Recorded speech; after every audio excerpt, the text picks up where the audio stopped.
এটা আমরা ঢাকা কলেজ এবং ঢাকা কলেজের আশেপাশে যত সুবিধা বঞ্চিত মানুষ আছে তাদেরকে আমরা রাতের খাবার পৌঁছে দিতে পেরেছি।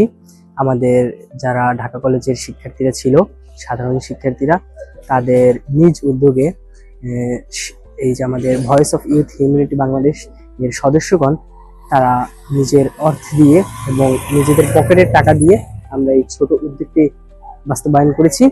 কারো কারো টিউশনের টাকা, কেউ জমানো টাকা, এই সবার টাকা মিলিয়ে আমরা একটি ছোট উদ্যোগ নিয়েছি এবং আমরা রাতে সুবিধাবঞ্চিত যারা রাতে ঘুমায় বাহিরে, যাদের ঘর বাড়ি নেই, পথ শিশু, তাদের মাঝে একবেলা খাবার বিতরণ করেছি। ইনশাল্লাহ আমরা আমাদের voice of youth humanity Bangladesh ছোট ছোট উদ্যোগ নিয়ে সামনে ভালো ভালো কাজ করে এগিয়ে যাবে, সেই প্রত্যাশা নিয়ে আমরা কাজ করছি।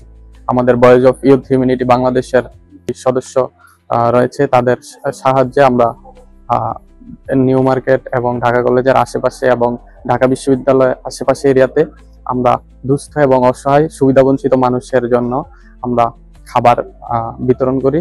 এই জায়গায় আমাদের যারা স্বেচ্ছাসেবক বৃন্দ রয়েছিলেন তাদেরকে কাউরই এখানে কোনো স্বার্থ নেই যে তারা এই জায়গা থেকে তাদের কোনো অর্থ আসবে বা কোনো সুবিধা নেবে, তারা এই আশায় কখনোই ওই জায়গায় যায়নি। তারা গিয়েছিল সেখানে অসহায় এবং সুবিধাবঞ্চিত মানুষদেরকে সাহায্য করতে, তাদের মুখে একটু হাসি ফোটাতে তারা গিয়েছিলেন।